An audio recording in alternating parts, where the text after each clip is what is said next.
Bienvenue au nom de Ethica et de Attaque Luxembourg pour la dernière conférence lunch de cette année. On est heureux aujourd'hui de recevoir Gilles Raveau, qui est professeur à Paris 8 et également journaliste au sein d'Alternative économique, où il tient un blog, pour un sujet qui nous intéresse beaucoup, puisqu'on va parler des alternatives au néolibéralisme.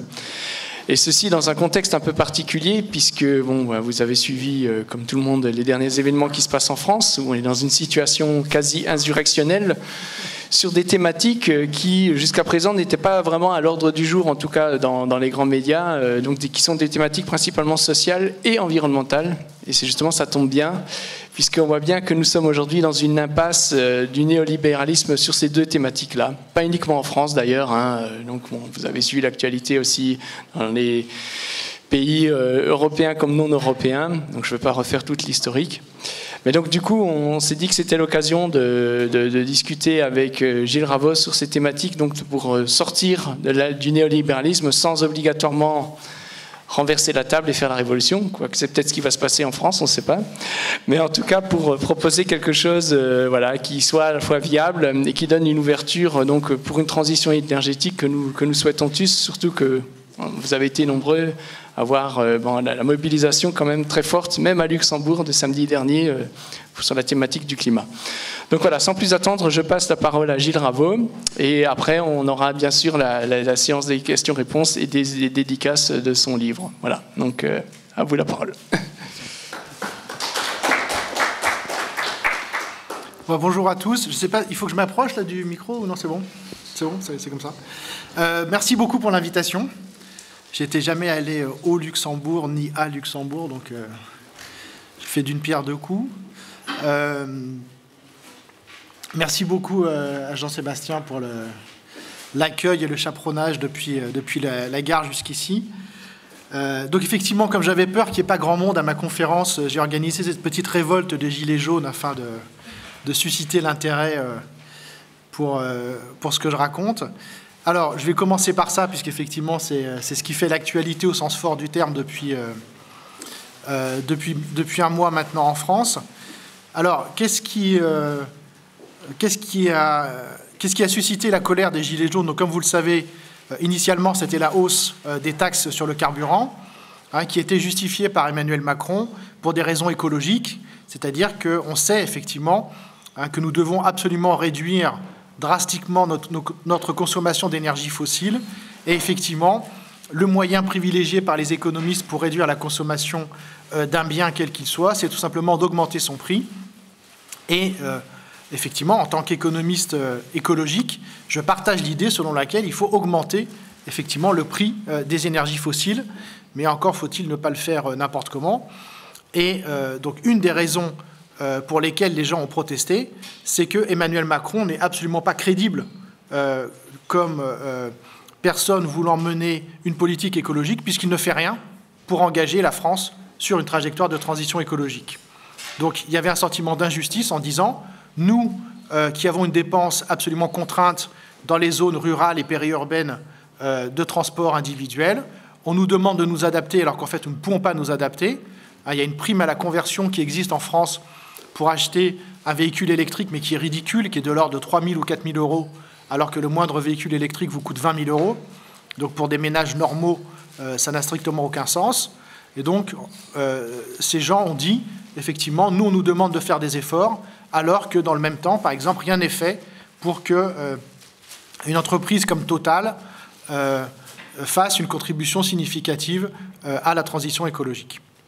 Alors, d'autre part, évidemment, cette crise elle a déclenché quelque chose qui était en œuvre depuis des décennies, qui est la stagnation pour des millions de Français, et même voire la baisse du pouvoir d'achat, puisque la France, comme les autres pays d'Europe occidentale, ou encore plus les États-Unis, a connu une politique qu'on appelle de modération salariale depuis le milieu des années 80, donc depuis 30 ans maintenant, 35 ans, la part des salaires dans la valeur ajoutée a fortement baissé par rapport à ce qu'elle était dans les années 60, même si c'est vrai qu'elle a réaugmenté récemment en France, mais il y a eu une forte baisse du pouvoir d'achat qui, comme vous le savez peut-être, était parfaitement assumée et voulue par les différents gouvernements de droite et de gauche en France, c'était la modération salariale, qui était théorisée sous l'idée qu'il fallait éviter que les salaires augmentent pour que la France soit compétitive, pour que la France puisse exporter et que les exportations allaient être la source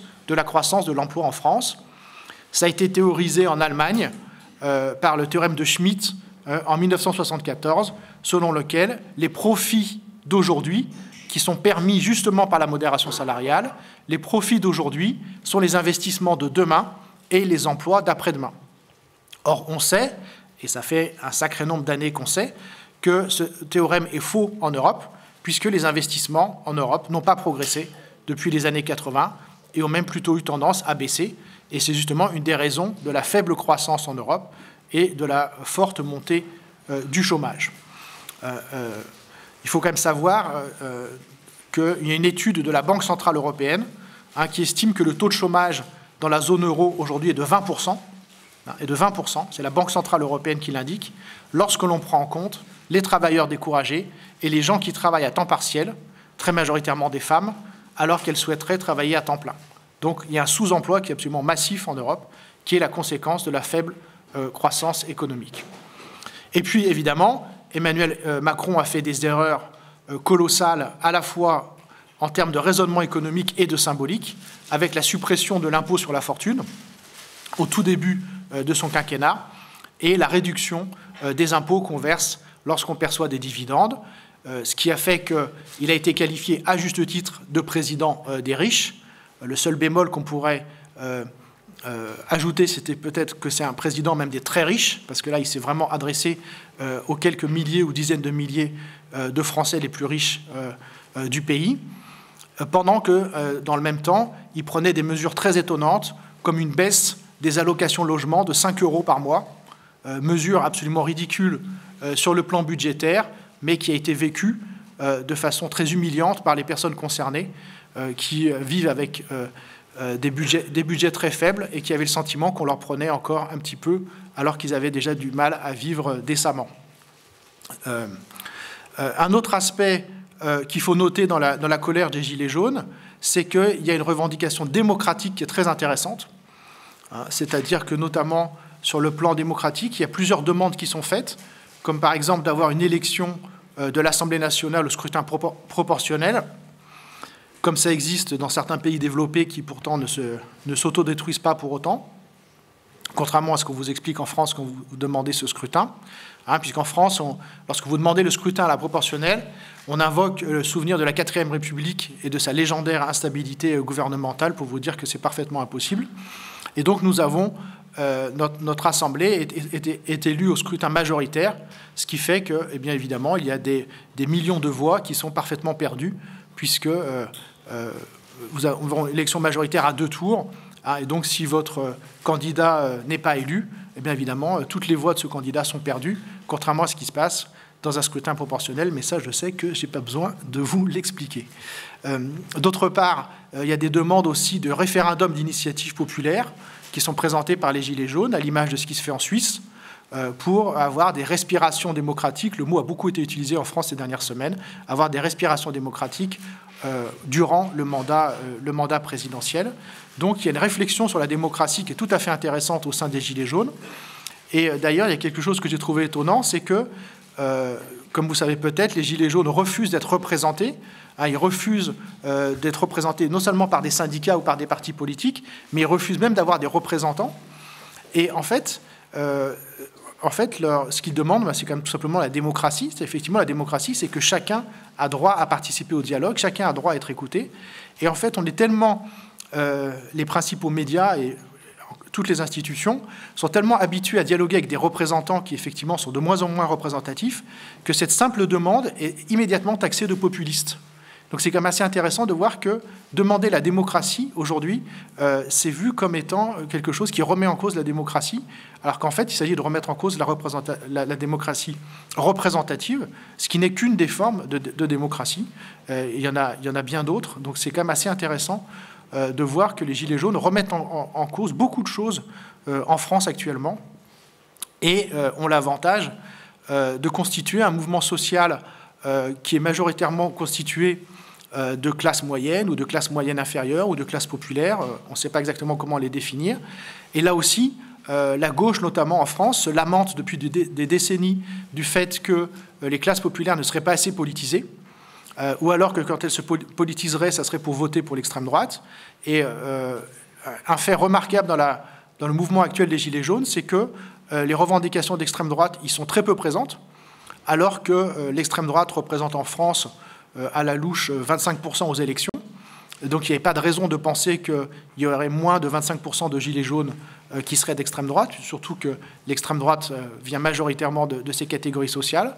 Et c'est un fait qui, je trouve, n'est pas assez souligné dans les commentaires en France, c'est que l'extrême droite est étonnamment assez peu présente au sein des revendications des Gilets jaunes. Et on voit que Marine Le Pen, d'ailleurs, est extrêmement prudente vis-à-vis du mouvement, alors qu'on était nombreux, j'en faisais partie tout à fait, au début, à penser que c'était du pain béni pour elle et qu'elle allait pouvoir récupérer le mouvement de façon très facile. Et ce n'est pas ce qui se passe. Alors, je préjuge pas de l'avenir, ça peut encore arriver, mais pour l'instant, ce n'est pas du tout ce qui se passe. Et donc ça, c'est quand même intéressant. Alors, si vous voulez... et puis un autre aspect des Gilets jaunes, c'est qu'il y a une demande d'État qui est très forte, notamment par rapport aux services publics, puisqu'effectivement, comme vous le savez, en France, dans le contrat social français, on est très, très, très attaché à la question des services publics. On a eu beaucoup de reportages dans les médias pour montrer qu'effectivement, il y a des territoires maintenant qui sont abandonnés, où les écoles ferment, où les maternités ferment, où les centres... On voit même des gens protester contre la fermeture du centre des impôts, c'est quand même assez drôle, c'est-à-dire que les gens disent on ne peut même plus aller payer nos impôts comme avant, c'est quand même triste. Donc il y a vraiment une perte de lien social par les services publics. Alors, quelques références, si vous voulez avoir des références sur les Gilets jaunes. Il y a Alexis Spire, qui est un fantastique sociologue spécialiste de la question de l'État et de l'impôt, qui vient de sortir un livre que je n'ai pas encore eu le temps de lire, qui justement s'appelle « Résistance à l'impôt, attachement à l'État ». Et il a donné un très intéressant interview à Alternative économique sur la question du rapport des classes populaires à l'impôt, où il explique notamment que quand vous avez des revenus modestes, vous n'avez pas de capacité de négociation vis-à-vis de l'impôt. C'est-à-dire que vous payez la TVA, vous payez éventuellement l'impôt sur le revenu, mais vous ne pouvez pas avoir de déduction fiscale parce que vous ne gagnez pas assez. Alors que quand vous êtes dans des classes favorisées, c'est facile d'accepter l'impôt parce que, évidemment, vous déduisez la nounou, vous déduisez le logement que vous allez acheter et louer à quelqu'un d'autre, parce qu'il y a beaucoup d'aides en France aux particuliers pour le placement immobilier, etc. Donc, il montre que l'impôt est beaucoup plus contraint. Vous payez aussi sur les cigarettes, vous payez justement sur l'essence quand vous êtes dans les classes populaires que dans les classes favorisées. D'autre part, on a un extraordinaire historien qui s'appelle Gérard Noiriel, qui a eu la bonne idée d'ouvrir un blog récemment et qui a fait un très long texte sur la question des Gilets jaunes mis en perspective historique, où il montre justement, notamment, que les Gilets jaunes ne sont pas une jacquerie, parce qu'il explique que la jacquerie, c'est un terme en fait péjoratif, parce que le gros Jacques, c'est celui qui est un peu le benet, c'est un terme de dominant, comme il le dit, et donc il explique d'où vient ce mouvement des Gilets jaunes, et il le met en perspective historique. Et sinon, quand vous ne comprenez pas ce qui se passe en France, je vous conseille de regarder le blog de Jean Gadret, c'est écrit G-A-D-R-E-Y, sur le site d'Alternative économique, qui est un extraordinaire économiste, mais aussi sociologue, très pédagogue, qui a fait une très bonne analyse aussi des Gilets jaunes et qui propose, là, dans son dernier billet, des solutions de crise très simples. Et si on avait, j'imagine, si on avait un président jeune et pragmatique, eh ben, ça serait les solutions qu'il mettrait en place. Mais nous avons une très vieille personne dans un corps de jeunes qui nous dirige, et donc je ne sais pas s'il les mettra en œuvre.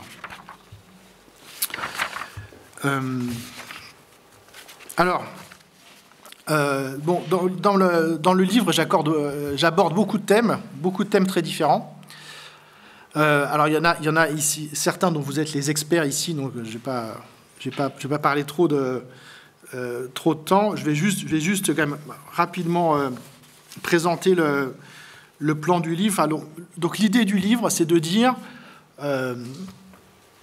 donc c'est une espèce de rêve éveillé.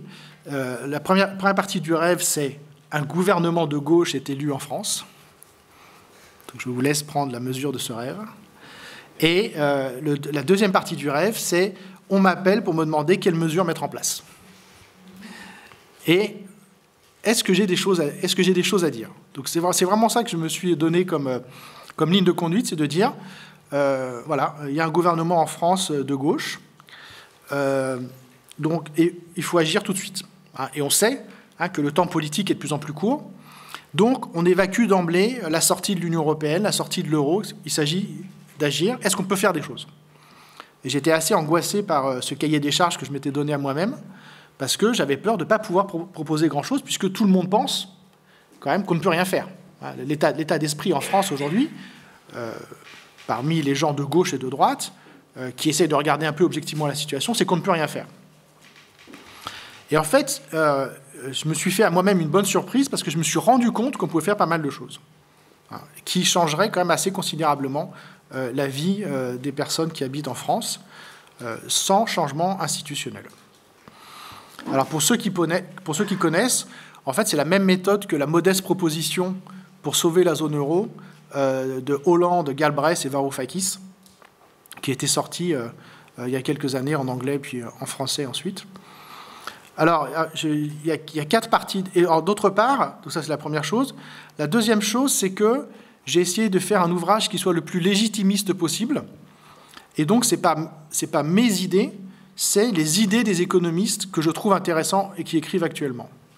Donc, je cite beaucoup d'études de gens que j'ai détestés pendant des années, mais qui sont devenus mes nouveaux amis, qui sont l'OCDE, qui sont le FMI, qui sont même presque parfois l'Union européenne, ce qui là est un exploit assez considérable, et des économistes français, des économistes européens, des économistes américains, qui ont sorti un certain nombre d'études.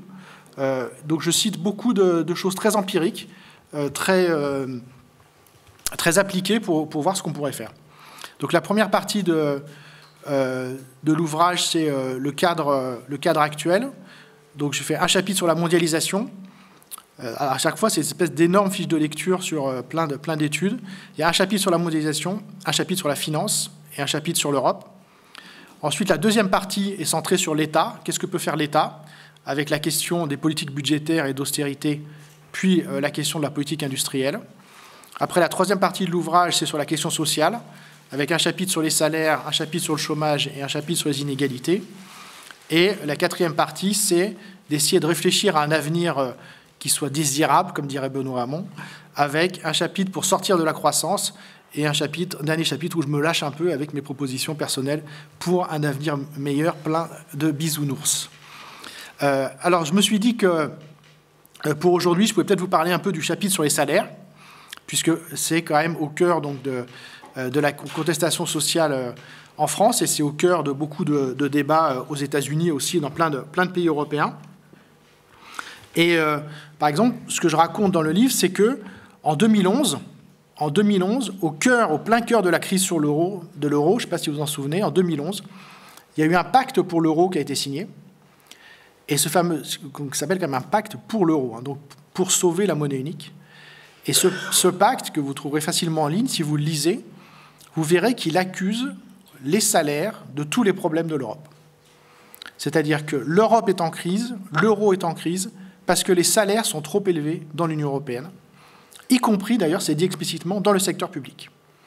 Et le secteur public est appelé à avoir des absences de hausse de salaire qui envoient un signal, justement, au secteur privé. Donc, on appelle à baisser, évidemment, le coût du travail, et on appelle aussi à des mesures qui semblent techniques, mais qui ne le sont pas, à ce qu'on appelle la décentralisation des négociations salariales. Donc ça, qu'est-ce que ça veut dire? Ça veut dire que plutôt que d'avoir des syndicats puissants qui négocient au niveau national, chacun négocie dans son entreprise. Or là, il y a des travaux d'économistes qui sont très clairs là-dessus. Qu'est-ce que ça produit, ça? Eh bien, ça augmente les inégalités salariales, parce que dans les entreprises où ça va très bien, eh bien, il y a du grain à moudre, les salariés obtiennent des hausses de salaire, et dans les entreprises qui sont moins productives ou qui sont très exposées à la concurrence internationale, où il y a moins de marge de profit, eh bien, évidemment, il ne va pas du tout y avoir de hausse de salaire. Donc, plus les négociations sont décentralisées, plus les inégalités entre salariés sont fortes.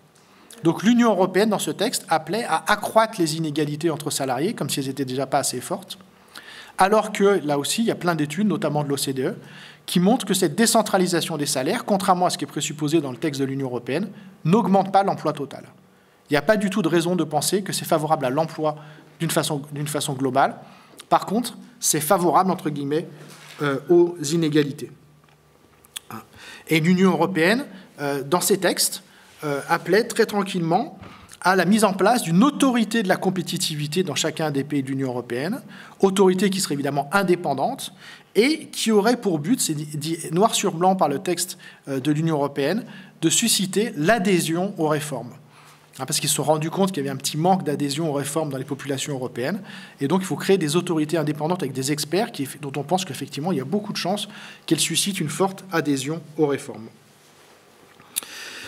Alors, ce qu'il faut quand même savoir, c'est que même si on nous parle de la mondialisation depuis 30 ans, il n'est pas vrai que l'essentiel de la demande dans un pays vient de l'extérieur.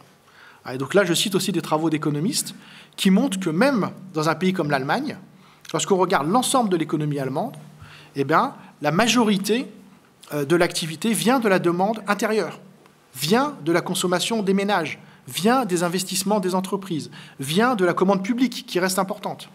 Donc cette idée qu'on serait dans des économies complètement ouvertes, complètement mondialisées, n'est pas vraie, peut être vraie pour des pays, pour des petits pays très ouverts, mais n'est pas vraie systématiquement pour les pays européens. Par ailleurs, les politiques de modération salariale ont eu un effet très important de recul de pouvoir d'achat des salariés. Donc je cite une étude de la Confédération européenne des syndicats qui montre que si on compare le niveau des salaires en 2017 par rapport au niveau des salaires en 90, en regardant comment se partage la richesse nationale à chaque fois, eh bien, il manque 150 € par mois aux salariés en moyenne en Europe, si la part des salaires s'était maintenue à son niveau de simplement 1990. Donc il y a vraiment un effet très important de perte de pouvoir d'achat qui est dû à la déformation du partage des richesses en faveur des profits et en défaveur des salaires. Alors évidemment, cette perte de terrain des salaires, elle n'est pas dure à expliquer. Alors je sais que ce n'est pas le cas forcément au Luxembourg, mais dans beaucoup de pays européens, vous avez du chômage de masse, vous avez des délocalisations, vous avez des politiques d'externalisation, de mise en concurrence des salariés par les entreprises. Tout ça, ça réduit très fortement le pouvoir de négociation des salariés. Vous avez un recul syndical, ce qui fait qu'on a une augmentation partout de la part de la richesse qui va au profit. Et en fait, c'est ça la faiblesse centrale du capitalisme contemporain, qui est reconnue par tous les économistes qui font des travaux empiriques, c'est qu'il y a trop de richesses. Il y a un double problème, c'est qu'il y a trop de richesses qui restent dans les entreprises, il n'y a pas assez de richesses qui repart chez les ménages, chez les particuliers, et d'autre part, au sein de cette richesse qui reste dans les entreprises, il y en a une part trop importante qui repart en dividendes, parce que la mondialisation libérale, depuis les années 80, mais ça vous le savez mieux que moi, a accru de façon considérable le pouvoir de la finance, qui fait que les actionnaires sont en mesure de capter une part de plus en plus importante des profits des entreprises. Donc, dans la dynamique globale de partage des richesses, il n'y a rien qui va. D'une part, entre salaire et profit, il y a trop qui va au profit, et au sein des profits, il y a une part trop importante qui va aux dividendes. Donc le résultat de tout ça, c'est qu'il y a trop peu d'argent qui va à l'investissement. Or, le cœur de la croissance, c'est l'investissement, c'est ce qu'expliquait déjà Keynes. Et donc, on n'a pas assez d'investissement, on n'a pas assez de demande, on n'a pas assez de croissance. Alors, on peut s'en réjouir d'un point de vue écologique, parce qu'on sait aujourd'hui qu'il faut sortir de la croissance, mais dans le cadre du système actuel, eh bien, c'est ça qui nourrit le sous-emploi et le chômage de masse. Et donc, on a comme ça une étude conjointe de l'Organisation internationale du travail, de l'OCDE, du FMI, de la Banque mondiale, qui nous parle d'une baisse séculaire de la part du travail dans la richesse. Une baisse séculaire de la part du travail dans une étude de 2015. Donc des organisations internationales qui n'ont pas arrêté de vanter la flexibilité du marché du travail et la modération salariale disent exactement l'inverse en 2015. Et elles vont encore plus loin. Elles nous disent qu'il y a deux solutions par rapport à cette baisse séculaire de la part du travail qui sont mises en place par les États nationaux. Et les deux solutions sont mauvaises. La première solution, c'est le crédit.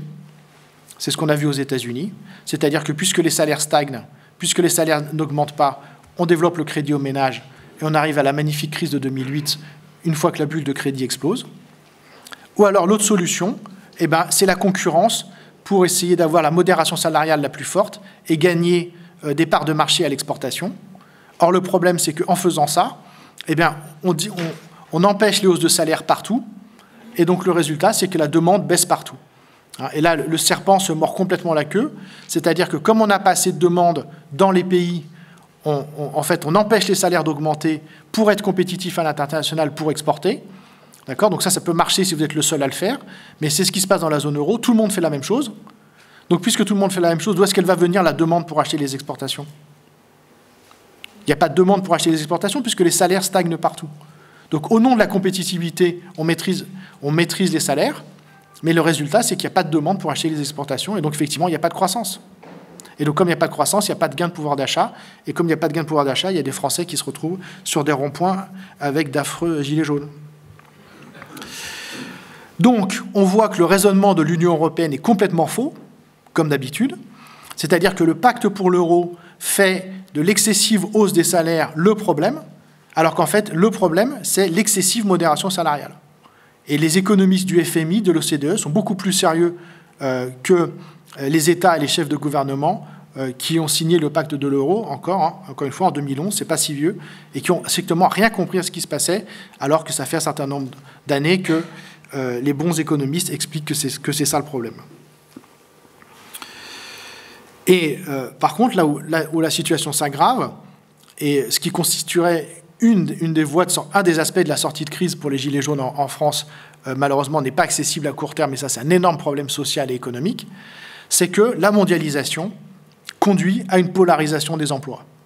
C'est-à-dire qu'on a de plus en plus des emplois qui se rétrécissent au milieu du niveau de qualification et qui se développent de plus en plus, soit du côté des emplois très qualifiés, les emplois dans la recherche, dans la publicité, dans le marketing, dans les conceptions des systèmes de logistique, de transport, etc., soit d'un autre côté, du côté des emplois les moins qualifiés, c'est-à-dire les emplois de serveuses, de vendeuses, beaucoup d'emplois féminins, de services à la personne, de manutentionnaires chez Amazon, etc.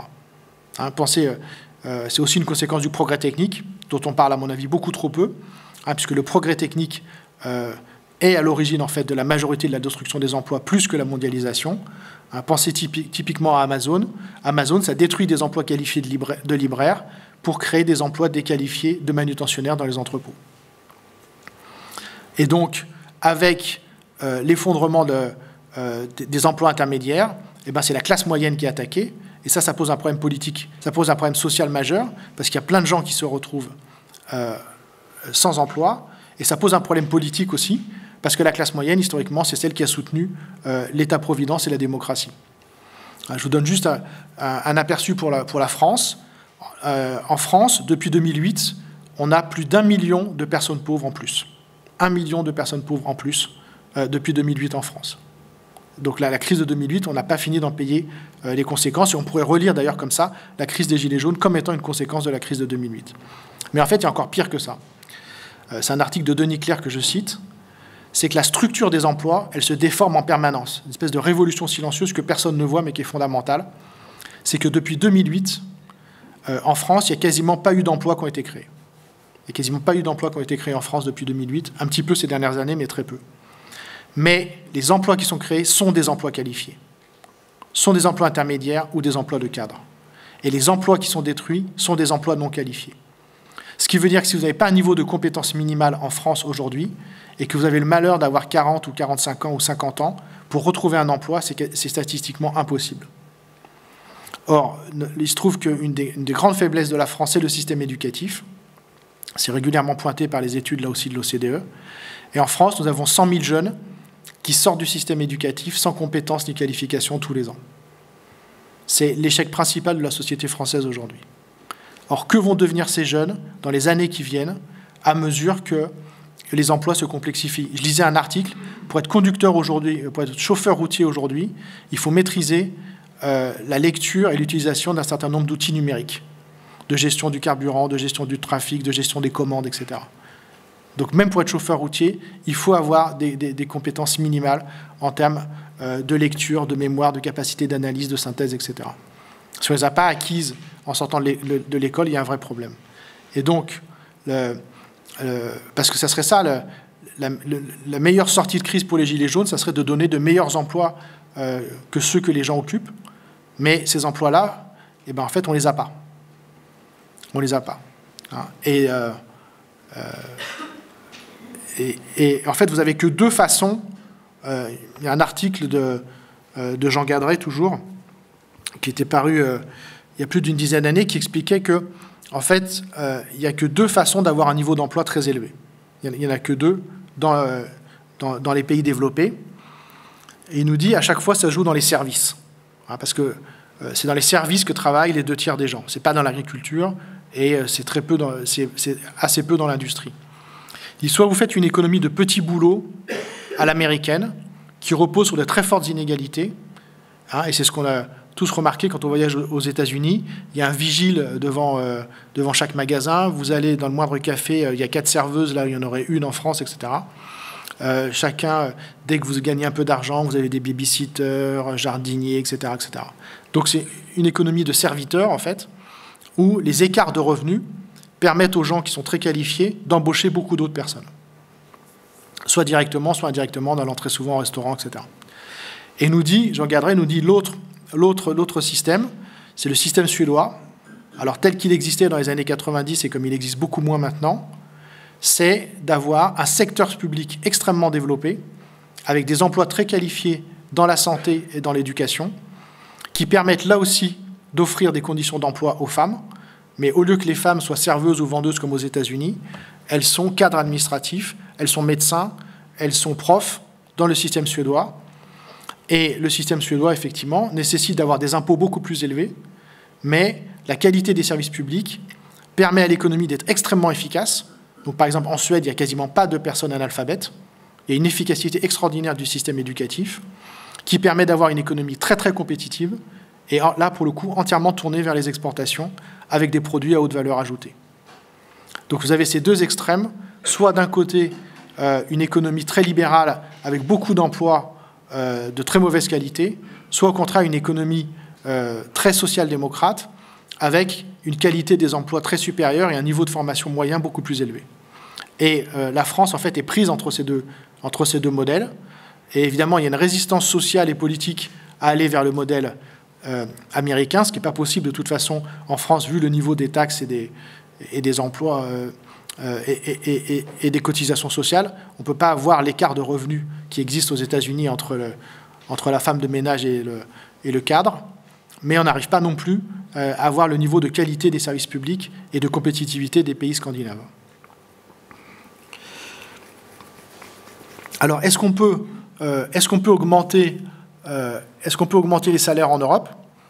Donc là, si on regarde cette question-là, il faut bien comprendre que la réponse très précise, c'est « ça dépend ». Et ça dépend de deux choses. Donc ça, c'est la seule réponse qui soit intellectuellement honnête, c'est « ça dépend ». Parce que quand vous augmentez les salaires, vous avez deux effets. Vous avez un effet bénéfique sur l'emploi par la hausse de la consommation, c'est-à-dire que lorsque les salaires augmentent, les gens peuvent consommer plus, et donc ça soutient l'emploi. Alors, pas à 100%, parce qu'il y a une partie qui est perdue en importation, mais vous avez un effet négatif de la hausse des salaires, c'est que, évidemment, ça augmente les coûts de production des entreprises, donc ça réduit la compétitivité des entreprises, donc vous perdez des emplois parce que vous êtes moins compétitif sur le marché international. Donc, la réponse dépend des pays. Et il y a un économiste que j'aime beaucoup, je crois qu'il est autrichien d'origine, qui s'appelle Engelbert Stockhammer, qui a fait beaucoup d'études empiriques pour voir si on pouvait augmenter les salaires en Europe. Et il dit, par exemple, effectivement, la hausse des salaires est néfaste pour certains pays. Alors, il cite l'exemple de l'Autriche, de la Belgique, du Danemark et de l'Irlande, et nous dit, dans ces 4 petits pays qui sont très tournés vers les exportations, l'effet négatif de la hausse des salaires l'emporte sur l'effet positif. Mais par contre, il nous dit, dans les autres pays de la zone euro, c'est l'inverse. La hausse des salaires donc, a des effets positifs et des effets négatifs, et les effets positifs l'emportent sur les effets négatifs, et donc on peut augmenter les salaires. Et surtout, il nous dit, évidemment, si on réfléchissait à une politique européenne dans la perspective des élections à venir, si on augmente les salaires dans tous les pays de la zone euro, et bien là, c'est très bénéfique pour la zone euro, parce qu'il y a un effet, évidemment, de demande accrue dont bénéficie chacun des pays de la zone euro, puisque au sein de la zone euro, les échanges se font très majoritairement entre pays membres de la zone euro. C'est-à-dire que la zone euro est une zone en fait presque fermée. C'est comme les États-Unis, c'est presque une économie fermée. Bon, ça c'est un truc assez simple. Plus vous êtes à une zone géographique étendue, plus les échanges se déroulent à l'intérieur de votre zone. Et donc, 80% des importations et donc 80% des exportations de la zone euro proviennent de la zone euro. Donc on pourrait, en théorie, mais ça c'est un truc de tableau noir d'économistes, si on augmente les salaires dans tous les pays de la zone euro, ça bénéficie très largement aux économies de la zone euro. Mais on sait que ça ne se passe pas comme ça. On sait qu'en fait, au contraire, on a une concurrence fiscale et sociale qui est très forte au sein de la zone euro. Il n'y a pas du tout de coordination des politiques sociales, des politiques fiscales. On sait notamment que l'Allemagne, alors ce n'est pas parce que c'est l'Allemagne, mais c'est parce que c'est la première économie de la zone euro, a complètement massacré les salariés de l'ensemble du continent par une politique d'excessive modération salariale qui a été menée, comme toujours, par le camarade social-démocrate Gerhard Schröder, qui a consisté à un recul sans précédent de la part des salaires dans la richesse nationale en Allemagne. Vous avez une explosion de la pauvreté en Allemagne qui est absolument délirante. Vous avez 20% de travailleurs pauvres. Vous avez des millions de retraités pauvres qui sont obligés de recommencer à travailler parce qu'ils ne s'en sortent absolument pas. Enfin, il y a un recul social en Allemagne qui est complètement vertigineux, alors que c'est un pays qui accumule des excédents commerciaux. C'est un pays maintenant qui est en excédent budgétaire, mais qui a martyrisé ses employés et ses salariés depuis les années 2000. Et donc ça a eu un double effet. C'est que comme l'Allemagne est le premier marché de la zone euro, et bien évidemment, ça a réduit la demande pour les autres pays, puisque vous ne pouviez pas exporter en Allemagne, puisqu'il n'y avait pas de demande en Allemagne, puisque les salaires stagnaient. Et d'autre part, évidemment, ça a exercé une pression à la baisse très forte sur les salaires des autres pays, parce que pour être concurrentiel vis-à-vis des produits allemands, vous ne pouviez pas, vous non plus, augmenter les salaires, puisque les salaires stagnaient en Allemagne. Donc l'Allemagne a complètement, en fait, a activement abîmé le modèle social européen ces dernières années, ce qui n'empêche pas, notamment en France, tous les discours délirants sur le fameux couple franco-allemand qui, évidemment, n'existe pas, puisque c'est l'Allemagne qui domine, mais on a un petit peu de mal à se la mettre en France, donc on préfère parler du couple franco-allemand. Et tous les appels sur la construction européenne qui est en train de déconstruire nos États sociaux année après année. Donc, juste pour vous donner... Donc là aussi, je cite une étude, par exemple, dans les services. Il y a une étude qui a montré que dans les services en Allemagne, entre 1996 et 2012, il y a une stagnation complète du niveau des salaires. C'est-à-dire que pendant 20 ans, le salaire n'augmente pas du tout. Donc vu que vous avez de l'inflation, vous avez une baisse de pouvoir d'achat. Donc on a réussi, quand on parle actuellement des difficultés sociales des gens, ce n'est pas simplement que leur pouvoir d'achat n'augmente pas, c'est que le pouvoir d'achat baisse. Et en France en particulier, moi j'ai longtemps fait cette erreur d'enseigner à mes étudiants qu'il y avait une hausse du pouvoir d'achat d'à peu près 1% par an. Et en fait, je me rends compte que c'est faux, parce qu'il y a deux problèmes dans la mesure de l'indice des prix. Parce que comme le pouvoir d'achat, on ne mesure pas le pouvoir d'achat. D'accord ? Ce qu'on mesure, c'est la hausse des salaires. Ce qu'on mesure, c'est la hausse des prix. Et le pouvoir d'achat, c'est la différence entre les deux. Mais on ne mesure pas la hausse des prix. Il n'y a pas quelque part quelqu'un qui nous dit la hausse de prix. C'est construit. C'est l'indice des prix qui est construit. Or, il y a deux énormes problèmes dans la construction de l'indice des prix en France. Un que je connaissais et un autre que je connaissais moins. Le premier, c'est la part du logement. C'est-à-dire que l'Institut statistique français considère que quand vous achetez votre logement, à crédit évidemment, vous faites un investissement et que ce n'est pas une dépense de consommation. Donc les gens qui achètent leur logement, les dépenses qui correspondent à ça sont sorties de l'indice des prix. Ce qui fait que dans l'indice des prix de l'INSEE, la part qui va au logement est de 6%, puisqu'on ne prend en compte que les locataires. Donc c'est complètement débile. On fait comme si, en moyenne, les Français consacraient 6% de leurs dépenses au logement, alors que dans la réalité, c'est 25%. Or, et comme j'ai cru comprendre que c'était un léger sujet ici aussi, les prix du logement ont très fortement augmenté en France ces dernières années, et pas que à Paris. Donc là, il y a un énorme problème de mesure. Il y a un deuxième problème de mesure, c'est ce qu'on appelle l'effet qualité. C'est que pour l'INSEE, si un ordinateur coûte 1 000 € aujourd'hui, mais qu'il est 10 fois plus puissant qu'un ordinateur qui coûtait 1 000 € il y a 10 ans, l'INSEE va considérer que l'ordinateur actuel coûte 100 € pour prendre en compte l'augmentation de la qualité. Donc là, on voit bien que c'est aussi... Alors, je ne sais pas quelle est la bonne réponse, parce que ce n'est pas absurde de prendre en compte l'effet qualité, mais le prendre en compte de façon totale, comme ça, c'est débile, puisque, évidemment, d'une part, on a besoin d'avoir un ordinateur 10 fois plus puissant aujourd'hui pour traiter les images, pour pouvoir ouvrir de lourds fichiers, etc. Et que, d'autre part, la consommation, ce que nous rappellent les Gilets jaunes, la consommation, c'est un phénomène social. C'est que vous n'achetez pas un ordinateur que pour des compétences techniques, ou un téléphone portable ou une voiture. Il y a un niveau de consommation qui nous est martelé chaque jour par la publicité et auquel on souhaite aspirer. Donc il faudrait avoir une réflexion sociale, il faudrait avoir un indice de prix social sur la consommation, où on ne mettrait pas évidemment les biens les plus chers, mais il faudrait définir ce qu'il y a. Alors évidemment c'est compliqué, il faudrait travailler avec des sociologues, mais je ne pense pas que ce soit impossible.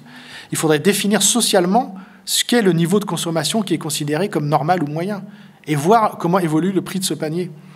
Parce que le problème, c'est que pourquoi est-ce que l'indice des prix augmente aussi peu dans les pays riches? Vous avez des prix qui augmentent et des prix qui baissent. Et les prix qui baissent, c'est justement ceux de l'informatique. Et à chaque fois, on nous dit que les prix de l'informatique s'effondrent. On voit bien que nous, nos ordinateurs ou le prix de nos téléphones portables, ils ne s'effondrent pas tant que ça. Mais c'est parce qu'à qualité constante, effectivement, le prix s'effondre. Puisque nos ordinateurs portables, aujourd'hui, vous savez, ils ont plus de mémoire que n'en avaient les fusées Apollo qui ont atterri sur la Lune, etc. Bon, c'est bien, mais ça ne nous permet pas non plus d'aller sur la Lune. Donc, il y a vraiment un problème. Et donc là, je me rends compte, et c'est un problème en fait aussi de pilotage fondamental pour les dirigeants politiques, c'est qu'ils ont cru les chiffres de l'INSEE, et ils ont cru effectivement, tous les ans, on nous répétait qu'en France, en gros, le pouvoir d'achat augmentait de 1% par an. Et là, clairement, c'est faux. Et clairement, il y a des millions de gens en France pour qui le pouvoir d'achat non seulement stagne, ce qui est déjà inacceptable, parce que dans nos sociétés basées sur la consommation, on veut que notre pouvoir d'achat augmente tous les ans, ce qui effectivement est un énorme problème, mais il y a aussi des millions de gens pour qui clairement le pouvoir d'achat a baissé ces dernières années. Et c'est ça qu'expriment les Gilets jaunes. Maintenant, la difficulté que posent les Gilets jaunes, mais pas que les Gilets jaunes, c'est qu'il faut sortir de la croissance. C'est-à-dire que la croissance matérielle n'est plus possible pour nos économies. On sait même que notre niveau actuel de consommation, de production d'énergie, de production de plastique, de production de déchets, est déjà insoutenable à son niveau actuel, on le sait. Donc il faut la réduire. Et là, on a un obstacle intellectuel qui est majeur, c'est que pour l'ensemble de la pensée économique, la croissance a toujours été la solution. Et ça, c'est même presque plus vrai pour la gauche que pour la droite. Quand vous étiez keynésien, si vous êtes encore keynésien, ce qui normalement n'est plus possible, mais si vous êtes encore keynésien, vous souhaitez la croissance, parce que la croissance, c'est l'emploi, c'est la réduction du déficit. Si vous êtes marxiste, vous souhaitez la croissance, parce que la croissance, c'est la hausse des salaires. Bon, si vous êtes libéral, aussi, vous êtes plus ou moins pour la croissance, parce que la croissance, c'est plus de profit et tout ça. Mais pourquoi on a autant de mal à avoir des coalitions à gauche entre les syndicats, entre les partis socialistes, entre les partis verts? C'est parce que, pour les partis socialistes, communistes, les syndicats de travailleurs de l'industrie, la croissance, c'est la solution. Alors que pour les écologistes, la croissance, c'est le problème. Et clairement, c'est les écologistes qui ont raison. Et ça, je le dis d'autant plus facilement que moi, j'étais keynésien quand j'étais jeune. Je critiquais l'Europe déjà, mais sur d'autres bases, parce que justement, elle menait des politiques anti-croissance dans la suite du traité de Maastricht. Mais aujourd'hui, on n'a plus qu'une seule alternative. C'est soit la décroissance organisée et collective de nos activités matérielles, qui permettra de limiter le dérèglement climatique qui, de toute façon, a commencé et va continuer à avoir lieu, ça on le sait tous. Soit on continue à diriger nos économies comme on l'a fait depuis des décennies, et on va subir en fait la décroissance sous la forme de crise écologique majeure. Et c'est déjà arrivé dans plein d'endroits, il y a déjà des îles du Pacifique qui ont disparu. Donc ça, c'est une décroissance radicale. Il y a aussi la ville de Paradise, la fameuse ville bien nommée de Paradise aux États-Unis, qui a connu une décroissance totale, qui a été ravagée par les flammes, en partie à cause du réchauffement climatique. Donc en fait, maintenant, on n'a que ce choix-là, soit la décroissance organisée, pacifique, soit la décroissance subie, avec les problèmes, notamment politiques, qu'elle va engendrer. Et donc nous, notre malheur en France, c'est que voilà, on a un président qui a un corps physique très jeune, et très beau selon certaines dames, mais qui a un corps intellectuel qui est tout vieux, puisqu'il a exactement, mais alors exactement, le modèle intellectuel de Margaret Thatcher et de Ronald Reagan, le modèle néolibéral qui souhaite la hausse des inégalités, qui pense que la mondialisation, c'est toujours une bonne chose, que le libre-échange, c'est toujours une bonne chose, que augmenter les salaires, c'est détruire l'économie française, etc. Il le sait, tout ça. Il en est plus que convaincu, il le sait. Et ceux qui ne comprennent pas ça sont dans l'erreur, d'après lui. Et donc, ce qui est vraiment triste, c'est que, alors qu'il y a plein de travaux intéressants qui ont été produits ces dernières années par des économistes, par des sociologues, par des philosophes, par des spécialistes de l'écologie, sur la nécessité du changement de modèle, on a des dirigeants qui ne connaissent pas, en fait, tout simplement. Et donc, ils sont à la fois très intelligents en termes de mécanique intellectuelle, mais ils sont aussi totalement ignorants. C'est-à-dire que des choses simples, c'est ce que je dis à mes étudiants. C'est-à-dire que je dis à mes étudiants, si vous avez compris que le changement climatique change tout, vous êtes déjà plus intelligent que le président de la République. Parce que lui, manifestement, il n'a pas compris. Il ne le sait pas. Et donc, la difficulté, c'est quand même de savoir comment faire pour lui faire remonter des informations aussi basiques. Donc, manifestement, auquel il n'a pas accès. Ouais. Alors, ah oui, si, quelques surprises. Quelques surprises que j'ai découvertes en écrivant le livre. Alors, rapidement.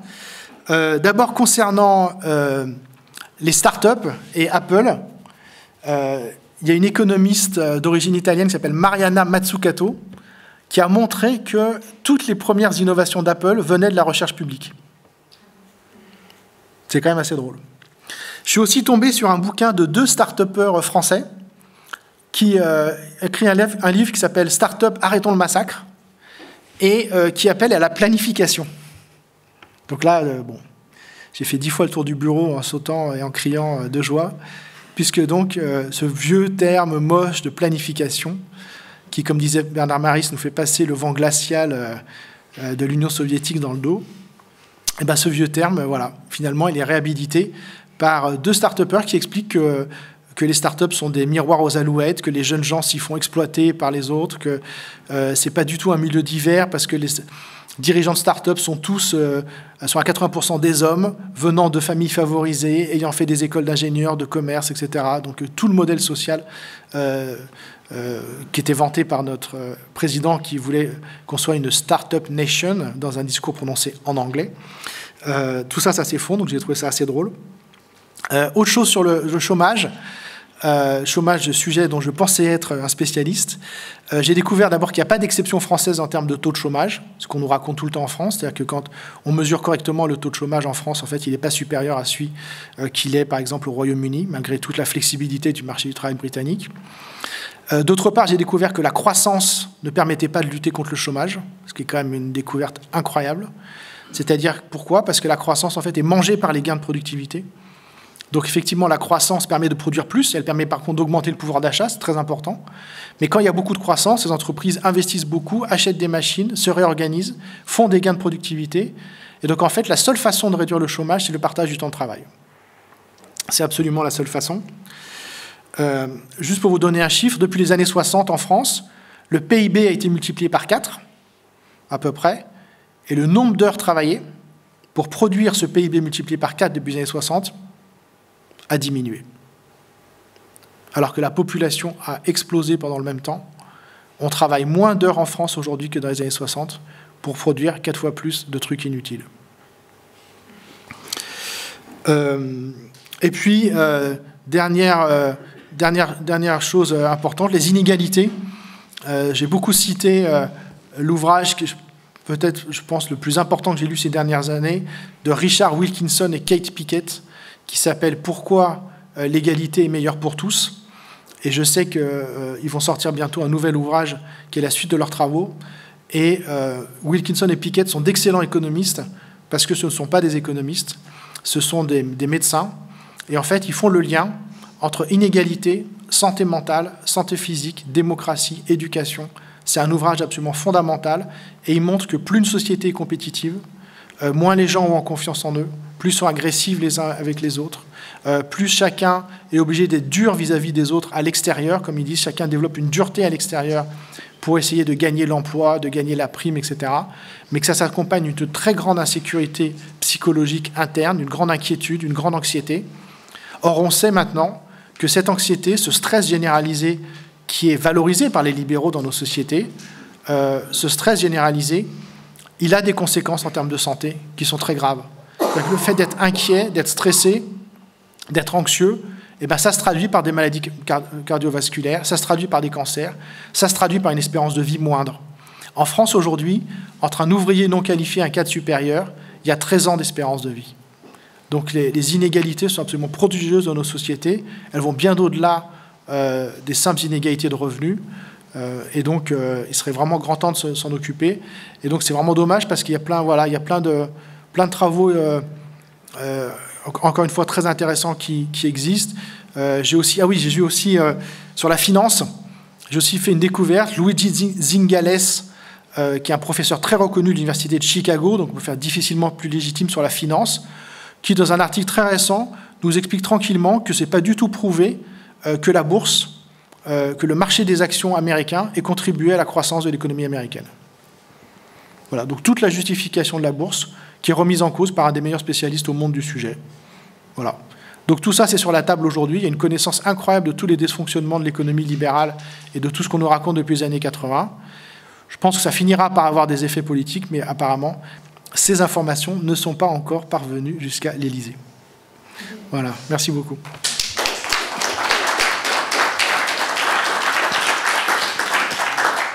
Merci. Alors, on va passer, comme d'habitude, à la série de questions ou de commentaires. On peut pas les prendre en série de 3 ou... En une par une, non? Ouais, ok. Mais je fais les réponses courtes. D'accord. Alors, allez, le premier. Oui, alors à propos de modération salariale et de compétitivité, de toute façon, est-ce qu'on peut vraiment déjà être compétitif vis-à-vis de pays à l'intérieur de l'Union européenne comme la Roumanie où le salaire moyen est de 340 €, le quart de la France, et je ne vous raconte pas pour ici, et par rapport à d'autres pays comme le Bangladesh où c'est 80 €. Donc de toute façon, on ne peut pas être compétitif. À quoi ça sert qu'on se batte? Donc voilà, c'était mon commentaire. Bon, non, je vais répondre très rapidement. Non, vous avez raison, vous avez entièrement raison. Et je voudrais juste rappeler, pour aller dans votre sens, que contrairement à ce qui est tout le temps affirmé, il n'existe pas de théorie économique disant que le libre-échange profite à tous. Cette théorie n'existe pas. C'est-à-dire que même les libéraux, j'ai enseigné la théorie libérale pendant 2 ans aux États-Unis, les libéraux vous disent le libre-échange va faire des gagnants, mais aussi va faire des perdants. Et par contre, les libéraux supposent que les gains des gagnants seront plus importants que les pertes des perdants et que par un mécanisme complètement magique qui n'explique jamais, les gagnants vont compenser les perdants. Mais il faut quand même savoir que, y compris dans la théorie économique libérale, il n'y a aucune théorie qui dirait que le libre-échange fait que des gagnants, contrairement à ce qu'on entend tous les jours. Oui, pour ma part, c'est une question et un commentaire. Je lis Sortons de l'impasse, on n'a pas tout essayé. Moi, je voudrais que vous développiez un petit peu, si possible, quid en matière d'alternatives, justement. La première chose, c'est de sortir de la logique de croissance. Et ça, encore une fois, c'est extrêmement difficile, y compris pour beaucoup d'économistes progressistes. Moi, j'ai beaucoup de mal.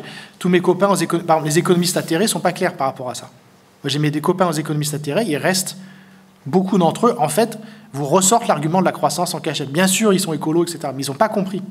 Donc ça, c'est quand même un énorme problème. Ensuite, évidemment, il faut engager la transition écologique. Donc, par exemple, il y a une plateforme emploi-climat qui a montré qu'on pouvait créer 1 million d'emplois en France avec les transports collectifs, les énergies renouvelables, l'isolation des bâtiments, l'agriculture écologique. Et puis ensuite, l'autre aspect... Donc le premier pilier, c'est ça, c'est la transition écologique.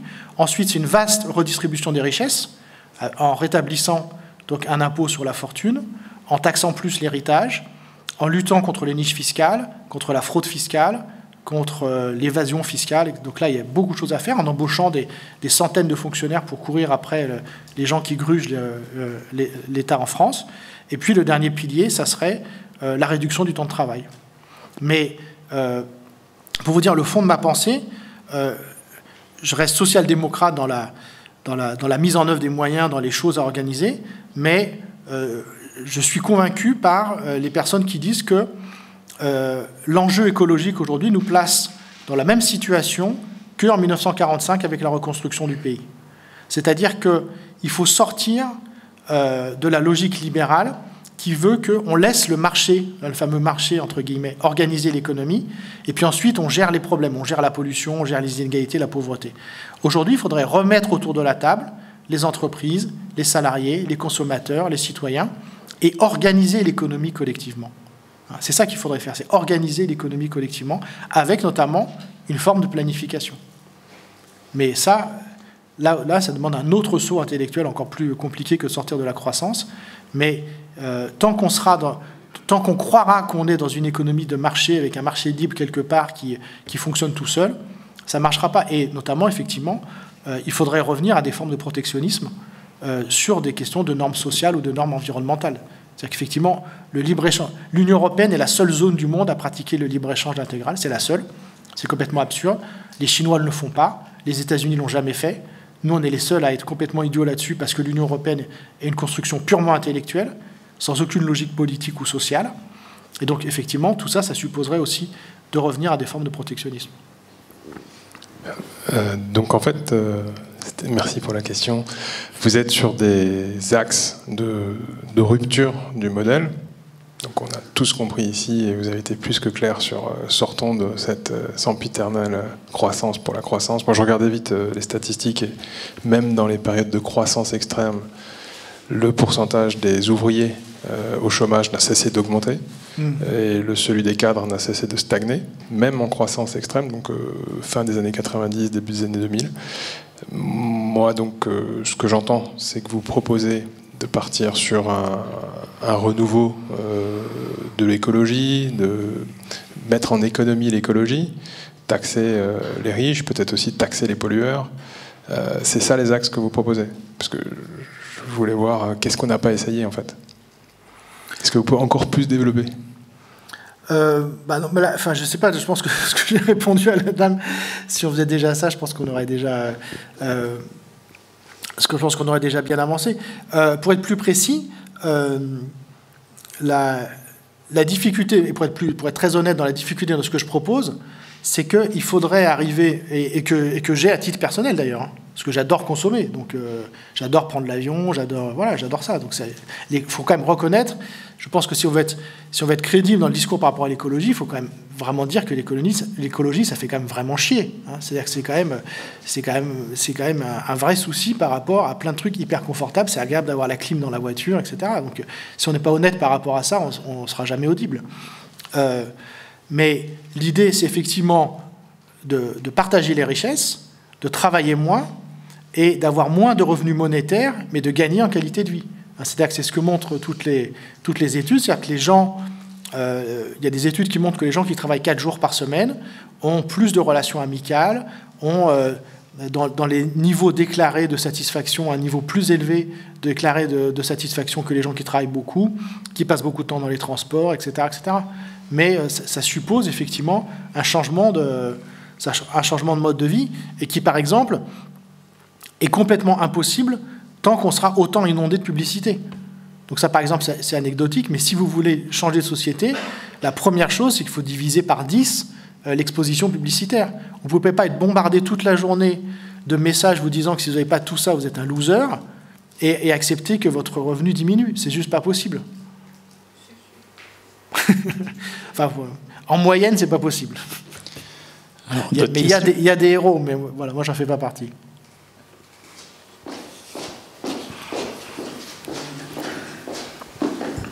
Il y a un aspect qui est rarement abordé dans les conférences ici, et souvent dans toutes les conférences en général d'ailleurs, c'est l'aspect de la population. Alors au Luxembourg, il y a un projet pas vraiment officiel, pas vraiment encore décidé, mais tout le monde le sait. Ils veulent aller aux millions parce qu'il faut grandir. Hein, en plein d'autres trucs. Pour l'instant, ça marche au Luxembourg puisque on est on a une situation qui n'est pas du tout la même que les autres pays. Donc, puis le jour où ça se cassera la gueule, on verra. Et parallèlement, j'ai entendu l'autre jour sur France Inter, je ne sais pas quelle éminente spécialiste ou non spécialiste, qui disait le désert, le problème donc des vestes chaudes, un des problèmes, c'est le désert rural, c'est les déserts périurbains, il n'y a plus les services, machin truc. Donc il faut remplir tout ça de monde. Donc elle préconisait de monter à 100 millions la population française, comme si en 2 jours on pouvait faire ça et que tout de suite tout serait réglé. Elle n'a rien compris puisque on a déjà, comme vous avez dit, chaque année 100 000 jeunes qui arrivent sur le marché du travail qui ne trouveront pas de boulot intéressant parce qu'ils n'ont pas l'éducation. Donc si on incite les gens à faire encore plus de gosses en leur donnant des allocations familiales et tout ce qu'il faut, dans 20 ans, ce sera des millions de chômeurs. Voilà, donc je voulais avoir votre avis. Merci. Oui, ben ça... alors, ça c'est une très bonne question et ça fait partie des très nombreux impensés de la science économique. Alors évidemment, c'est des choses auxquelles on avait réfléchi quand l'économie était encore quand l'économie était encore une science, mais avec les débats autour de Malthus et tout ça. Et puis en fait, il y a eu ce truc, c'est que les faits ont semblé donner tort à Malthus de façon définitive, puisque au XIXe siècle, la population a très fortement augmenté. Et en fait, en moyenne, alors évidemment, ça ne veut un peu rien dire, mais en moyenne, c'est enrichi grâce à la révolution industrielle, au contraire de ce qu'avait prédit Malthus, qui avait dit si la population augmente, les gens vont mourir de faim, il n'y aura pas assez, le banquet de la nature ne sera pas assez généreux pour accueillir tout le monde à sa table et tout ça. Donc après, la question a été complètement évacuée, et puis on a un petit peu parlé des questions de population, simplement pour les pays en voie de développement, en se demandant si avoir une population qui augmente, c'était une chance ou un fardeau quand vous étiez un pays pauvre. Mais moi, par exemple, j'ai pu faire tout un cursus en économie sans jamais avoir une réflexion sérieuse sur les questions de démographie, mais de même que la science économique s'est fermée à la géographie, à l'histoire, à la science politique, à la sociologie, à tout en fait, y compris même à l'économie. Puisqu'il faut quand même que vous sachiez qu'aujourd'hui, dans les facultés d'économie, par exemple, Keynes n'est plus enseigné, Marx n'est plus enseigné, même Adam Smith n'est plus enseigné. Mis à part dans quelques cours techniques d'histoire de la pensée, mais aujourd'hui, vous n'avez que des cours avec des équations, des modèles très simplifiés, des trucs hyper bêtes. Les étudiants font que des maths, etc. D'ailleurs, il y a en permanence des mouvements d'étudiants qui protestent contre l'enseignement qui leur est fait d'économie, mais pour l'instant, ça n'a pas changé. De toute façon, maintenant, on ne peut plus revenir en arrière, puisque maintenant, on a des générations d'enseignants d'économie qui sont complètement sans aucune culture, donc ils seraient bien incapables de toute façon d'enseigner Keynes ou Marx puisqu'ils ne voient pas qui c'est. Donc c'est une discipline qui a détruit sa propre culture. C'est absolument impressionnant. Moi je le vis. Il y a des collègues avec qui je ne peux plus échanger tellement on n'a plus du tout les mêmes références théoriques. Et donc pour répondre enfin à votre question, évidemment, donc ça c'est brutal à dire, mais évidemment de dire que la première cause du dérèglement climatique, c'est la population. C'est la population. Si on était 10 ou 100 fois moins nombreux, eh ben la Terre pourrait très facilement absorber la quantité de pollution qu'on produit. C'est parce que maintenant la Terre est pleine en fait. Alors que c'était un territoire vide il y a encore peut-être 200 ans. C'est extrêmement récent. Et je sais que notamment il y avait le WWF France qui a produit des graphiques saisissants sur justement, je crois depuis 1900, l'augmentation de la population, l'augmentation du CO2 et des différentes émissions polluantes. Et on voit que c'est strictement parallèle. C'est assez étonnant, quoi. Donc, bien sûr qu'aujourd'hui, moi, j'ai pas d'avis là-dessus, ça sort de mes compétences, mais effectivement, je vois pas comment. C'est une question éthique très compliquée de dire est-ce qu'il faut interdire aux gens de faire des enfants, mais en tout cas, je vois pas comment on peut effectivement souhaiter l'augmentation de la population, encore moins dans les pays riches, puisque effectivement, ceux qui perturbons le premier climat, c'est évidemment nous, c'est-à-dire que même les personnes pauvres, entre guillemets, des pays riches, on a un niveau de consommation évidemment bien supérieur à celui des personnes de la classe moyenne, entre guillemets, des pays pauvres, quoi. Donc évidemment, c'est un problème majeur. Ouais. Je crois que c'était pas trop la question. Attends. Si. Oui, mais oui, juste lever la main si vous voulez intervenir pour éviter. Ouais, il y a peut-être d'autres personnes qui souhaiteraient prendre la parole. Oui.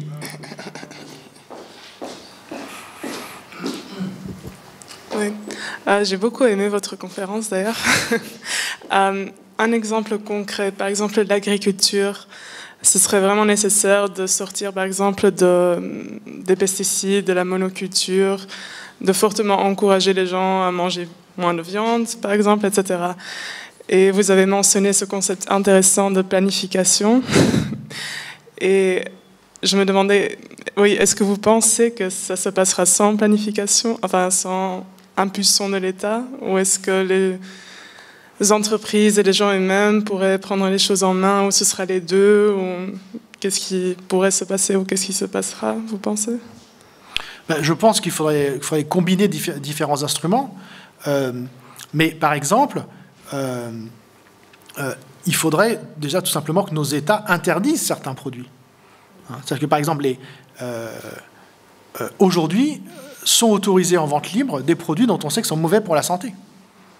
Donc ils ne peuvent pas forcément être interdits du jour au lendemain parce qu'il faut bien nourrir la population, mais le passage à une agriculture entièrement biologique devrait être assumé comme quelque chose d'évident pour protéger la santé d'abord des agriculteurs, qui sont les premiers à mourir de l'agriculture industrielle, et les populations. Et là aussi, si on avait, c'est ça qui est étonnant, c'est que si on avait une vraie rationalité économique, ça serait décidé depuis longtemps, puisque les coûts sur la sécurité sociale de toutes les maladies qui sont liées aux pesticides, etc., sont absolument prodigieux. Donc, cette planification, ça serait déjà ça, ce serait déjà d'interdire certains produits. Ensuite, on pourrait imaginer tout simplement qu'on subventionne certains produits et qu'on en taxe d'autres. C'est-à-dire que la fiscalité écologique, elle marche dans les deux sens, avec bonus, malus, pour guider les gens, pour acheter vers les bons produits. Je pense par exemple que je le vois autour de moi, le fait que les fruits et les légumes biologiques soient beaucoup plus chers que les autres, ça a définitivement instauré l'idée dans la population que tout ce qui est écologique coûte plus cher. Donc ça, c'est dramatique, parce que ça, c'est un achat du quotidien que vous faites en permanence, et vous généralisez ça en disant tout ce qui est écologique coûte plus cher. Ce qui n'est pas entièrement faux, évidemment. Mais là, on a l'impression que c'est tout. Et donc, quand vous avez des gens qui n'arrivent déjà pas à boucler leur budget, ils se disent on va jamais y arriver, l'écologie, c'est un problème. Donc la base, ça serait déjà de subventionner l'agriculture biologique et de taxer l'autre pour les mettre au même prix. Parce qu'en plus, aujourd'hui, on a quelque chose qui est socialement vraiment terrible, c'est qu'en fait, moi je vois des témoignages, y compris dans ma famille, qu'on voit à la télé, de gens qui ne gagnent pas assez d'argent pour pouvoir acheter des produits biologiques à leurs enfants, et qui se disent « je suis un mauvais parent parce que je leur donne des produits toxiques ». Enfin, il y a une culpabilisation à cause du niveau de revenu. Donc là, c'est quand même terrible.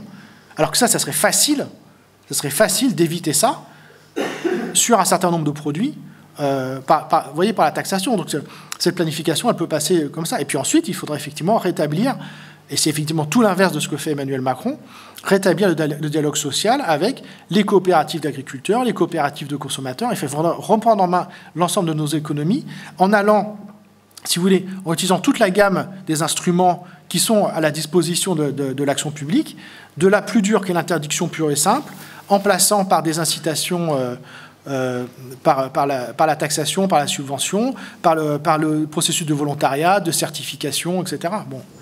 Donc il y a plein de choses qu'on pourrait déjà faire maintenant, en fait. Eh bien oui, c'est ça, parce qu'on n'a pas tout essayé.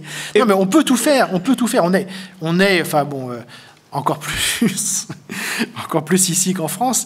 Enfin oui, il faut quand même prendre un peu de perspective. Si nos pays sont pas en mesure de résoudre le chômage et la transition écologique, mais qui peut le faire, quoi ? Qui peut le faire ? Ce qui est extraordinaire, c'est l'énorme réussite du discours libéral, la plus grande réussite du discours libéral, qu'il faudrait plutôt appeler d'ailleurs de conservateur, voire de réactionnaire, parce qu'il ne promeut pas tellement les libertés finalement.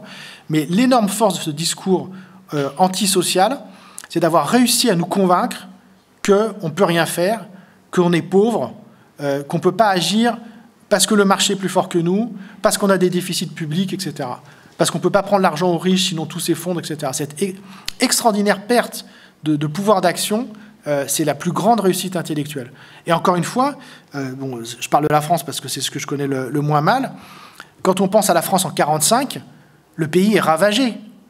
D'accord ? Le pays est ravagé. Et en quelques années, on arrive à rattraper des pays plus développés, à mettre en place des services publics sur tout le territoire, etc. alors qu'on n'avait rien, et une dette 10 fois plus importante qu'aujourd'hui, ramenée à la richesse nationale. Donc ce qu'il y a d'incroyable, c'est que ce qu'on a déjà réussi à faire en 1945, on a l'impression qu'aujourd'hui, c'est complètement hors de portée. Donc c'est ça qui est fou dans ce discours.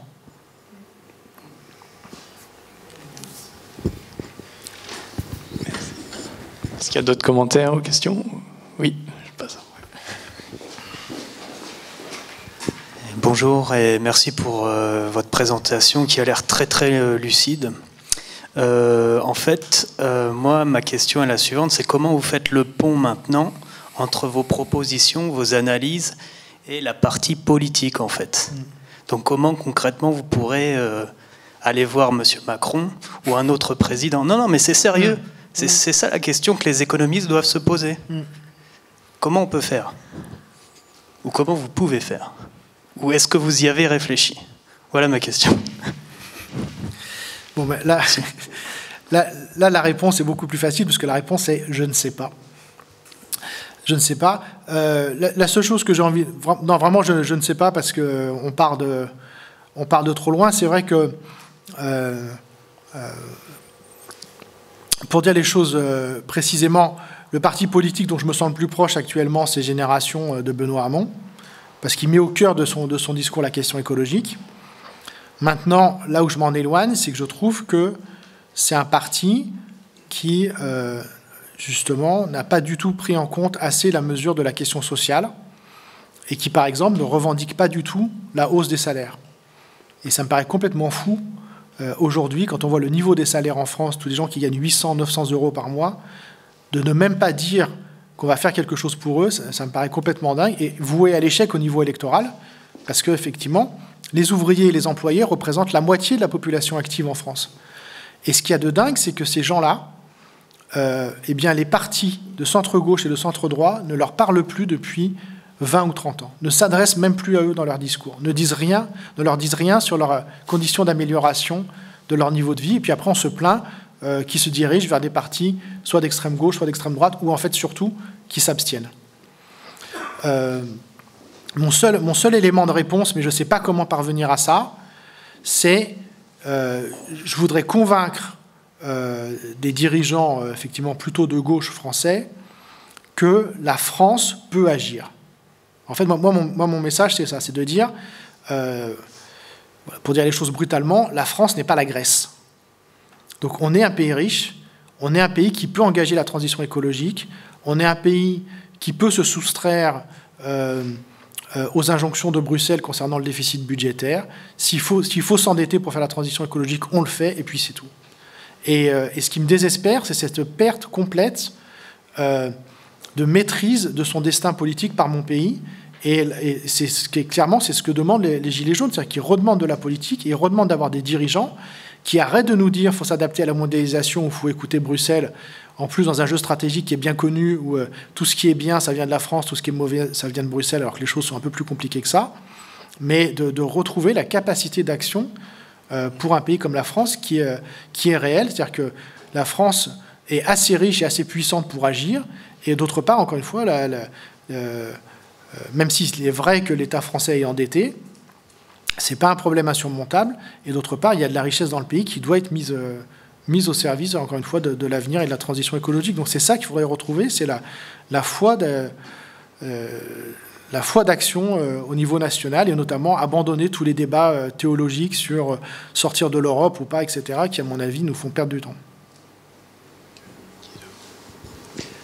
Une toute petite réflexion à ce monsieur qui parlait de l'augmentation de la population. Il disait, on ne peut pas le faire en 2 jours. Moi, je dis, on peut le faire en 9 mois. Autre chose. Vous parlez de 1945, la France s'est redressée, mais grâce à qui? Au dollar américain ou pas? Le capitalisme vous a redressé ou pas? Ben, il y a eu effectivement, non, mais bien sûr, il y a eu l'aide du plan Marshall, mais je pense que enfin, c'est évident. Le constat que je fais, c'est que quand même, évidemment, ça s'explique par des circonstances historiques, on voit bien pourquoi, mais la différence majeure entre maintenant et cette époque-là, c'est l'union nationale, c'est-à-dire que vous aviez un accord qui allait des communistes aux libéraux, etc. Bon, c'est tout ce qui a pu se mettre en place à l'époque. Et alors évidemment, là, j'ai beaucoup de mal même à rêver à ça aujourd'hui, tant les clivages politiques sont forts en France aujourd'hui. Mais encore une fois, vous avez raison, effectivement, le plan Marshall a été là, mais bon, le pays a été ravagé en 1945. Là, il ne l'est pas. Hein. Là, il faudrait retrouver cet esprit de concorde. Mais moi, ce que je dis toujours à mes étudiants, c'est que j'avais lu un article, je ne sais plus quand, expliquant qu'en fait, nos croyances, pour toute la vie, se forment au début de l'âge adulte. C'est-à-dire que tout ce qu'on apprend après ne change pas, pour la plupart des gens, ne change pas nos croyances. Et pourquoi ça a marché en 1945 ? Parce que vous avez une génération de nouveaux dirigeants qui, lorsqu'ils étaient adolescents ou jeunes adultes, ont connu la crise des années 30. Et donc, ont compris que le marché livré à lui-même pouvait détruire, non seulement pouvait, mais détruisait la démocratie. Parce qu'en fait, c'est ça. C'est quoi la leçon de la crise de 29 et la crise des années 30 ? C'est que le marché livré à lui-même, plus les politiques d'austérité, parce qu'on aurait pu éviter la crise des années 30, sauf que, à l'époque, on a écouté les économistes libéraux, parce qu'il n'y avait qu'eux, qui disaient qu'il faut baisser les salaires et baisser les dépenses publiques. Ce qu'on a fait, aussi bien en France qu'en Allemagne. Et évidemment, ça a aggravé la crise. Et ça a conduit au nazisme. Ensuite, la Seconde Guerre mondiale est gagnée grâce à la planification, notamment aux États-Unis. Aux États-Unis, l'effort de guerre est planifié. Il y a une fixation des prix et des salaires. Donc quand vous arrivez en 1945, vous avez deux choses. Vous avez la démonstration historique que le libéralisme peut conduire au pire, et la démonstration historique que la planification peut marcher et vaincre la machine de guerre nazie. Donc quand vous arrivez, vous êtes jeune dirigeant en 1945, que vous soyez de droite ou de gauche par ailleurs, vous avez ces deux informations essentielles en tête. La difficulté qu'on a, nous, maintenant, c'est qu'on a des dirigeants qui n'ont pas ces expériences, qui, en fait, ça, ils ne le savent plus. Ça a été perdu. Ça a été perdu en cours de route, et tout ce qu'il faudrait souhaiter, c'est qu'on ne soit pas obligé de revivre des catastrophes terribles sur le plan climatique pour qu'il y ait enfin cette information sur l'échec du libéralisme qui remonte. Mais là, cette information, elle n'est plus disponible aujourd'hui. On voit bien que... Alors peut-être que ça va arriver, je ne fais aucun pari sur l'avenir, mais toutes les critiques, on voit très bien... Par exemple, Piketty, les travaux de Piketty ont tout changé et n'ont rien changé. Il a tout changé dans l'approche des économistes des inégalités, mais on voit que les dirigeants politiques continuent à gouverner comme si le bouquin de Piketty n'avait pas existé. Parce qu'évidemment, le bouquin de Piketty ne peut jamais remplacer une expérience historique. Puis en plus, évidemment, ils ne l'ont pas lu, etc. Mais ce qui nous manque aujourd'hui, c'est une expérience historique qui permettrait de démontrer que le système actuel va à sa perte. Il faut que ça arrive pour qu'on agisse. Enfin, j'ai l'impression qu'il faut que ça arrive pour qu'on agisse. Oui, je voudrais vous remercier aussi pour votre exposé extrêmement intéressant.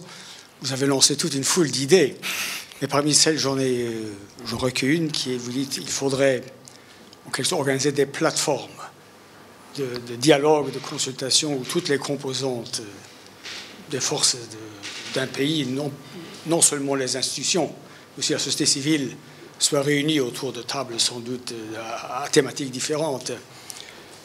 Parce que, effectivement, quand vous prenez de changer le système, puisqu'on ne peut pas le réparer, mais pour changer le système, il faut changer les hommes. Et ça commence par l'éducation.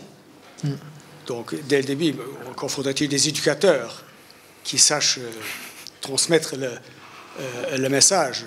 Alors, je me pose une question. Est-ce que le fait, si on avait dans nos pays comme en Suisse la démocratie directe, en tout cas pour une bonne partie des décisions de la démocratie directe, à côté de la démocratie parlementaire, est-ce que ça ne serait pas un levier puissant pour forcer le système continuellement à se remettre en cause et à se focaliser sur précisément les thématiques que le peuple souverain soulève par les référendums, par exemple en Suisse. Chaque thème vraiment important est proposé comme matière à référendum et est tranché par cette manière. Ce qui explique d'ailleurs aussi, ça m'a toujours frappé, mais un collègue suisse m'a dit un jour, chez nous, les élections parlementaires, c'est peu important.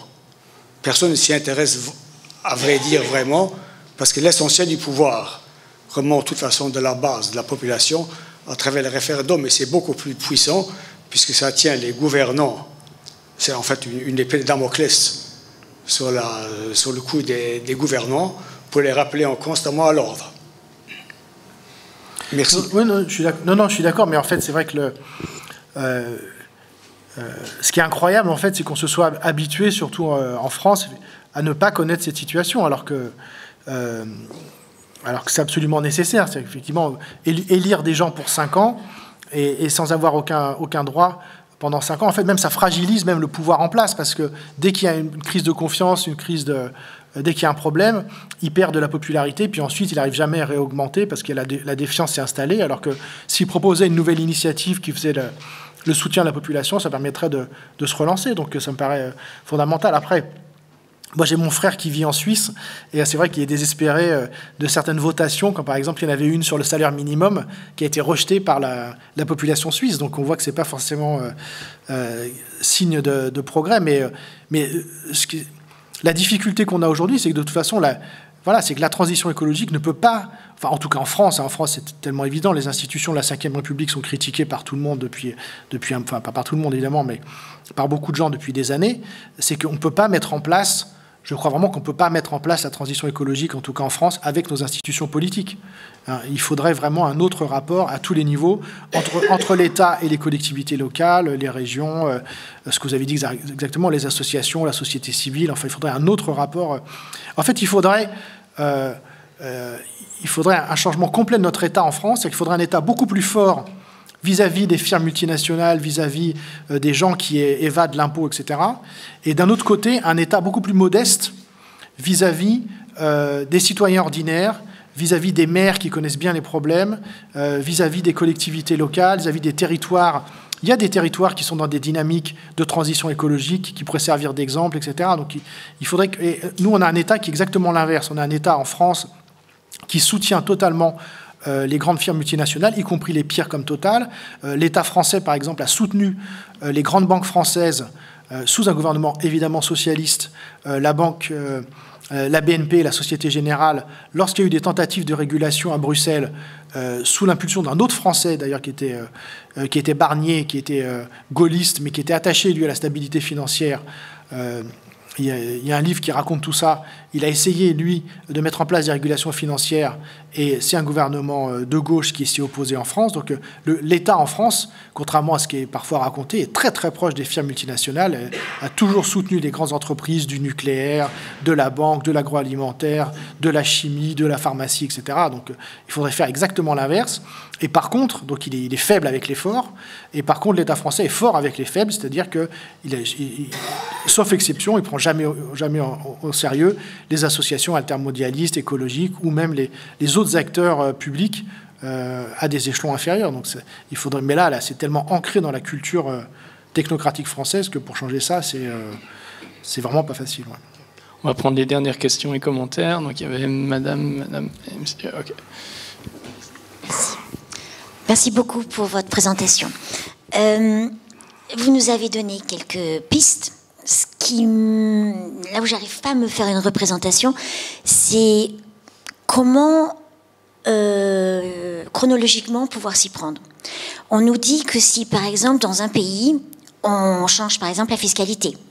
Si par exemple, allez, on rêve, on interdit les prises de dividendes au-delà d'un certain seuil, on force les entreprises comme dans le temps, comme il y a 100 ans et plus, à constituer des réserves plutôt que de tout réinvestir ou de tout distribuer aux actionnaires. Mais après, on nous dit tout le temps, mais le pays d'à côté, il ne va pas faire ça, donc ça va être là le début de la catastrophe, parce que les entreprises, IBM va partir ailleurs, Amazon va partir ailleurs, toutes ces grosses sociétés. Alors, comment faire? Parce que c'est pas tout seul qu'on arrivera à changer ça. Je suis quand même très européenne, mais il faudrait même être mondialiste à ce niveau-là. Même l'Europe, c'est encore une goutte d'eau. Comment faire pour... parce que sinon, on n'y arrivera pas. Je suis peut-être négative, mais je m'imagine pas comment ça peut fonctionner. La mise en œuvre de tout ça. Sur le principe, oui, mais c'est de l'utopie. comment mettre en œuvre? Non, mais justement, alors, moi, ce que vous dites là, moi, c'est une petite voix que j'ai dans ma tête en permanence en me disant c'est pas possible, c'est pas possible.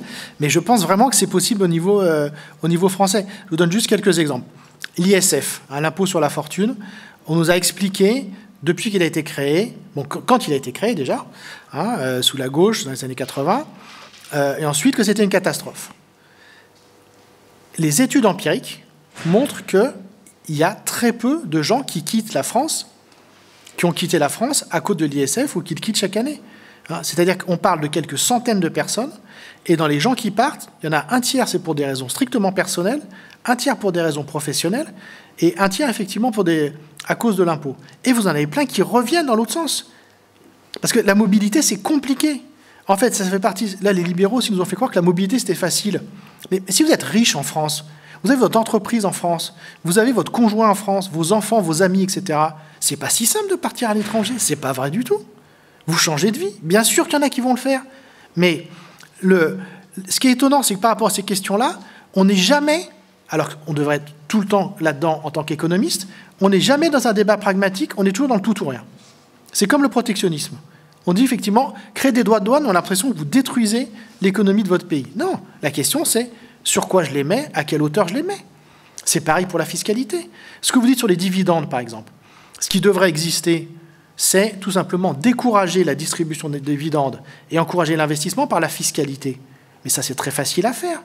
Mais vous ne prenez pas 5%, simplement vous mettez en place une fiscalité progressive, ce que vous voulez, qui encourage l'investissement et qui décourage le versement de dividendes. C'est pareil dans tous les domaines. Et encore une fois, la France est un très grand marché.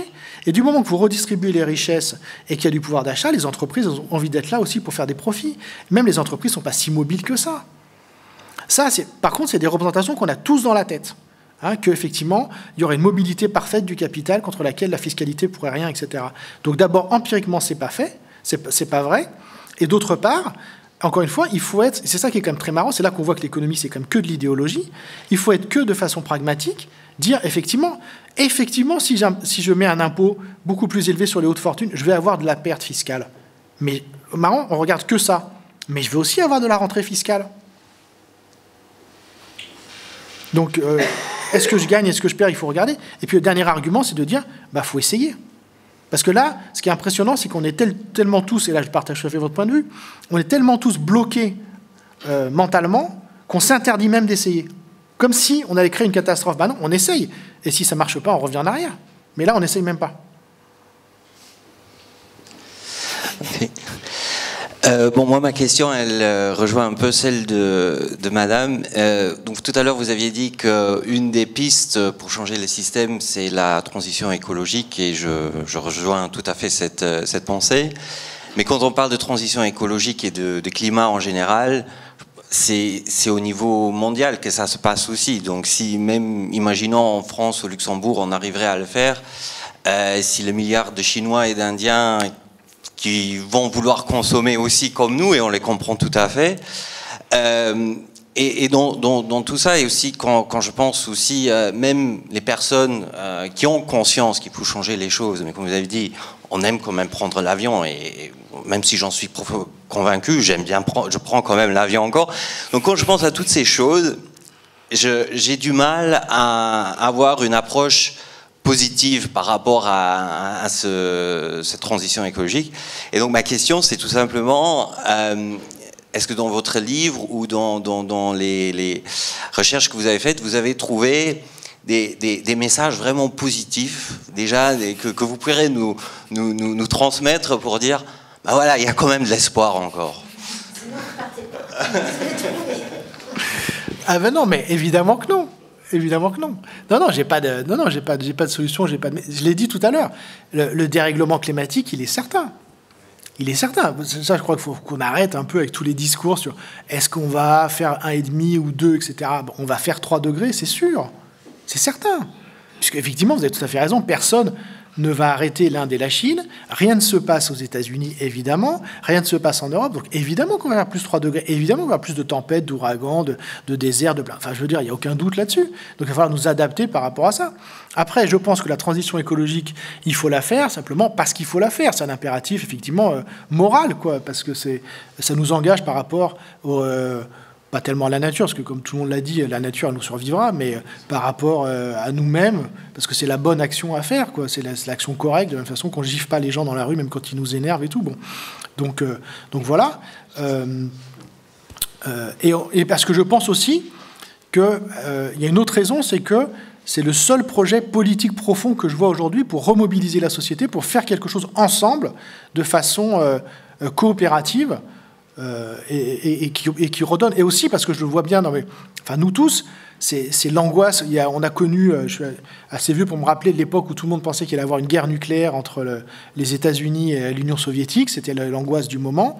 Là, l'angoisse actuelle, c'est la transition écologique. Et je vois bien que les gens sont désemparés par le fait qu'ils voient bien que le fait de trier leurs déchets ne va rien changer. Donc tout le monde est complètement...